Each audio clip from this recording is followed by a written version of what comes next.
ಅಖಿಲ ಕರ್ನಾಟಕ ಡಾಕ್ಟರ್ ರಾಜ್ಕುಮಾರ್ ಅಭಿಮಾನಿಗಳ ಸಂಘದ ರಾಜ್ಯಾಧ್ಯಕ್ಷರು, ಚಲನಚಿತ್ರ ನಿರ್ಮಾಪಕರು, ಕರ್ನಾಟಕ ಚಲನಚಿತ್ರ ವಾಣಿಜ್ಯ ಮಂಡಳಿಯ ನಿಕಟಪೂರ್ವ ಅಧ್ಯಕ್ಷರು ಹಾಗೂ ಕನ್ನಡ ಚಳವಳಿಯ ಪ್ರಮುಖ ನಾಯಕರಾದ ಶ್ರೀ ಸಾರ ಗೋವಿಂದು ಅವರ ಹುಟ್ಟುಹಬ್ಬವನ್ನು ಅಭಿಮಾನಿಗಳು, ಸ್ನೇಹಿತರು ಹಾಗೂ ಹಿತೈಷಿಗಳ ಸಮ್ಮುಖದಲ್ಲಿ ಸಂಭ್ರಮದಿಂದ ಆಚರಿಸಲಾಯಿತು.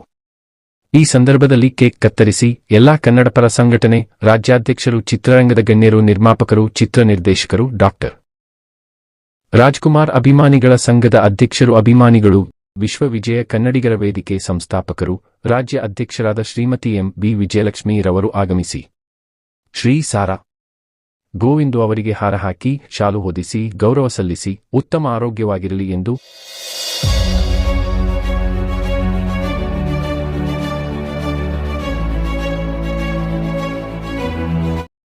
ಸಾರಾ ಗೋವಿಂದ್ ಅವರ 74ನೇ ಹುಟ್ಟುಹಬ್ಬದ ಶುಭಾಶಯಗಳು. ಅವರಿಗೆ ದೇವರು ಆಯಸ್ಸು ಆರೋಗ್ಯ ಕೊಟ್ಟು ಕಾಪಾಡಲಿ ಅಂತ ದೇವರಲ್ಲಿ ಮತ್ತೊಮ್ಮೆ ಪ್ರಾರ್ಥನೆ ಮಾಡಿ. ಇದೇ ರೀತಿ ಕನ್ನಡ ಹೋರಾಟನ ಇನ್ನಷ್ಟು ಉತ್ತುಂಗಕ್ಕೆ ಬೆಳಿಬೇಕು. ಹಾಗೆ ನಿರ್ಮಾಪಕರಾಗಿ ಒಳ್ಳೊಳ್ಳೆ ಕೆಲಸಗಳು ಮಾಡ್ತಾಯಿದ್ದಾರೆ. ಮಾಡಬೇಕು. ಡಾಕ್ಟರ್ ರಾಜ್ಕುಮಾರ್ ಅಭಿಮಾನಿ ಸಂಘದ ಅಧ್ಯಕ್ಷರಾಗಿ ಇದುವರೆಗೂ ಅವ್ರು ಏನೇನು ಒಳ್ಳೊಳ್ಳೆ ಕೆಲಸ ಮಾಡಿದ್ರು ಅದೇ ಥರ ಮುಂದಿನ ಸ್ಫೂರ್ತಿ ದೇವರವರು ಕೊಟ್ಟು ಆ ಕಾರ್ಯಗಳನ್ನು ಯಶಸ್ವಿಗೊಳಿಸಬೇಕು ಅಂತ ನನ್ನ ದೇವರಲ್ಲಿ ಪ್ರಾರ್ಥನೆ. ನನ್ನ ಜನ್ಮದಾತರಾದಂಥ ನಮ್ಮ ತಂದೆಯವರಿಗೆ ನನ್ನ ಪ್ರೀತಿಯ ಹುಟ್ಟುಹಬ್ಬದ ಶುಭಾಶಯಗಳು. ಹಾಗೂ ನಮ್ಮ ತಂದೆಗೆ ಕೇಳೋದಿಷ್ಟೇ, ಅವರ ಒಂದು ಶ್ರಮ, ಅವರ ಒಂದು ಇಷ್ಟು ವರ್ಷದ ಹೋರಾಟಕ್ಕೆ ಭಗವಂತನಲ್ಲಿ ಕೇಳ್ಕೊಳ್ಳೋದಿಷ್ಟೇ. ಅವರು ಇನ್ನೂ ಇದೇ ಥರ ಹೆಚ್ಚೆಚ್ಚು ಖುಷಿಯಾಗಿ ಆರೋಗ್ಯವಾಗಿ ನೂರಾರು ಕಾಲ ಹಿಂಗೆ ಇರಬೇಕು. ಇಷ್ಟೇ ಎಲ್ಲ ಅಭಿಮಾನಿಯಾಗಿ ಅವರ ಅಭಿಮಾನಿಗಳು ಇನ್ನೂ ಹೆಚ್ಚಿನ ರೀತಿ ಸಂಪಾದಿಸಿ ಇನ್ನೂ ಅವರು ಹೆಚ್ಚು ಕಾಲ ನಮ್ಗಳ ಜೊತೆ ನಮ್ಮ ಮಧ್ಯದಲ್ಲಿ ಇದೇ ಥರ ಅನೇಕ ಈ ಒಂದು ನಾಡಿಗೆ ಸೇವೆ ಸಲ್ಲಿಸೋಂಥ ಒಂದು ಶಕ್ತಿ ಆ ತಾಯಿ ಚಾಮುಂಡೇಶ್ವರಿ ಕೊಡಲಿ ಅಂತ ಕೇಳ್ಕೊತೀನಿ. ಮೊದಲನೇದಾಗಿ ಕನ್ನಡದ ಅಪ್ರತಿಮ ಓಟಗಾರರಂಥ ಸಾರಾ ಗೋವಿಂದನವ್ರಿಗೆ ಹುಟ್ಟುಹಬ್ಬದ ಆರ್ಥಿಕ ಶುಭಾಶಯಗಳು.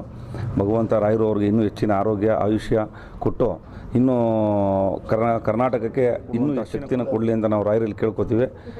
ಆಗಲೇ ಹೇಳಿದಾಗೆ ಭಾಳಷ್ಟು ಇವತ್ತು ನಾವೆಲ್ಲ ಇಲ್ಲಿ ಒಂದು ಮಟ್ಟದಲ್ಲಿ ಇದ್ದೀವಿ ಅಂದರೆ ಅದಕ್ಕೆ ಕಾರಣ ಗೋವಿಂದನವರು. ಇನ್ನೂ ಭಗವಂತ ಹೆಚ್ಚು ಆಯುಷ್ಯ ಕೊಡಲಿ ಅಂತ ಕೇಳ್ತೀವಿ. ಹುಟ್ಟುಹಬ್ಬದ ಶುಭಾಶಯಗಳು. ನನ್ನ ಮೇಲಿರೋ ಪ್ರೀತಿಗಿನ್ನ ಹೆಚ್ಚಾಗಿ ನಾನು ಮಾಡಿರುವಂಥ ಒಂದು ಸೇವೆ, ಕನ್ನಡದ ಸೇವೆ, ಅದಕ್ಕೆ ಗೌರವವನ್ನು ಕೊಡ್ತಾ ಇದ್ದಾರೆ ಅಂತ ನಾನು ಅಂದ್ಕೊಂಡಿದ್ದೀನಿ.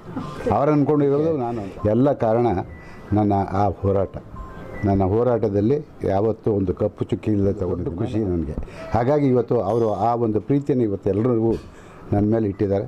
ಖಂಡಿತವಾಗಿ ಅದನ್ನು ಉಳಿಸ್ಕೊಳ್ತೀನಿ, ಬೆಳೆಸ್ತೀನಿ. ಮತ್ತು ಕೊನೆ ಉಸಿರೋವರೆಗೂ ಕೂಡ ಕನ್ನಡದ ಹೋರಾಟದಲ್ಲೇ ನಾನು ಕೊನೆ ಆಗ್ತೀನಿ.